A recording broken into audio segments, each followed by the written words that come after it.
لا الہ الا اللہ، نہیں ہے کوئی خدا سوا اللہ کے. اور قرآن میں اللہ کیا بول رہا؟ ایاک نعبد ایاک نستعین، تم میری عبادت کرو مجھے مانو. مجھے کہاں سے مل رہا؟ آرٹیکل 25 سے مل رہا ہے. مجھے کہاں سے مل رہا ہے؟ Liberty of thought, expression, belief, faith and worship سے مل رہا ہے. کسی شاعر نے اچھا کہا تھا وزیر اعظم کے بارے میں کہ فریب دے کر زمانے کو پارسا نہ بنیے، انہیں کہو کہ وہ بندہ بنے خدا نہ بنے. امیر شہر یہی چاہتا یا حضرت کہ ہماری چیخ گلے میں رہے صدا نہ بنے. دوسری بات میڈم، ہمارے وزیر دفاع جناب راجناتھ سنگھ صاحب نے بڑا ہی عجیب و غریب اور تکلیف دہ بات کہی ام المومنین کے بارے میں اور ام الکتاب کے بارے میں. ام المومنین ان کو کہتے ہیں جو ہمارے پروفٹ محمد صلی اللہ علیہ وسلم کی وائف ہیں. وہ ہم تمام مسلمانوں کی ماں، ہم ان کو تصور کرتے ہیں، مگر ہم ان کی عبادت نہیں کرتے، ہم اپنی ماں کی عبادت نہیں کرتے. اس کے بارے میں بھی شاعر نے اچھا کہا کہ خبر نہیں جنہیں اپنے دین و مذہب کی، ہمیں وہ دین کا مطلب سکھانے نکلے ہیں.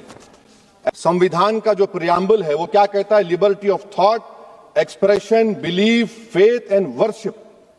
اگر دستور کا یہ پہلا صفحہ یہ بات کرتا ہے تو پھر کیسے کسی شہری کو کسی خدا، دیوی، دیوتا کی عبادت کرنے پر یا سجدہ کرنے پر مجبور کیا جا سکتا ہے؟ ہمارا بھارت ایک اس کا مجموعہ کیا ہے؟ اس میں ہندو ہے، مسلمان ہے، سکھ ہے، عیسائی ہے، جین ہے، ایتھسٹ ہے، محنت کش ہے، کسان، غریب، مظلوم اور دلت ہیں. مگر اگر جو تقاریر آج ہم نے یہاں پر سنی اور باہر جو سنتے ہیں، اگر بھارت کو دیوی کہنے اور اس کے آگے سجدہ کرنے تو دراصل قوم پرستی کو، وطن سے محبت کو مذہب میں تبدیل کر رہے. اور پھر یہاں پر بول رہے کہ اگر بھارت میں رہنا ہے تو وندے ماترم گانا پڑے گا. بھائی یہ تو سمویدھان کے خلاف ہے، سپریم کورٹ کے ججمنٹ کے خلاف ہے. اگر وندے ماترم میڈم قومیت کا معیار ہے تو پھر سوال یہ ہے کہ حضرت موہانی کی قومیت کیا تھی جس نے انقلاب زندہ باد کا نعرہ دیا؟ اگر یوسف مہر علی نے quit India, Simon go back کا نعرہ دیا تو اس کی قومیت کیا تھی؟ اگر حیدرآباد سے مولوی علاؤالدین جو مکہ مسجد کا پہلا مجرم ہے کالا پانی میں، اور تورے باز خان جو مار کر لاش کو لٹکا دیا گیا تھا حیدرآباد میں 8 دن تک، اس کی قومیت کیا تھی؟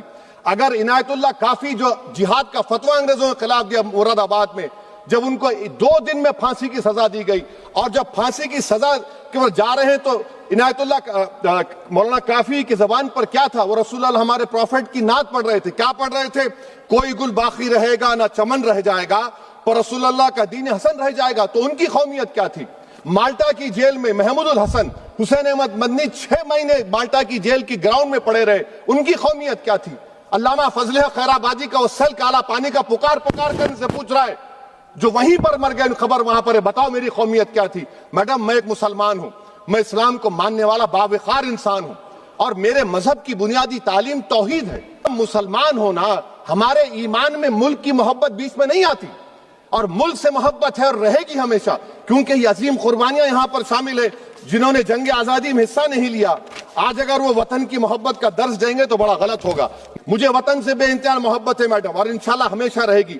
مگر باوجود اس کے کہ میری مسجد، میری عبادت گاہ، میرے کپڑے، میرے کاروبار پر حملے ہوتے، مگر میں پھر بھی کہتا ہوں کہ وطن میرا، ہر وطن کو ہم چھوڑ کر نہیں جائیں گے. مگر حب الوطنی کا کیا مطالبہ ہے؟ حب الوطنی یہ کہتا ہے کہ وطن سے محبت ہے تو ظلم کو ختم کرو، غریبی کو ختم کرو، بے روزگاری کو ختم کرو، جبر کا خاتمہ کرو، امن کا گہوارہ بناؤ، پاکستان کی دہشت گردی کو ختم کرو، ایکسپلائٹیشن کو روکو، شرارت کو روکو، ملک کے خلاف کی جانے والی سازش ختم کرو. میڈم بھارت ایک چمن ہے جہاں پر ہر پھول کو کھلنا چاہیے، اور اگر کوئی اس پھول کے اگر پورے پھول کھلیں گے تو اس کی خوشبو سے یہ وطن معطر ہوگا. مگر اگر اس چمن کا مالی یہ کہے گا کہ ایک ہی پھول کھلے گا، تو میں ذمہ داری کے ساتھ کہہ رہا ہوں اگر ایک ہی پھول کھلے گا تو وہ صحرا بن جائے گا، اور مالی نہیں رہے گا، وہ جلات کہلائے گا.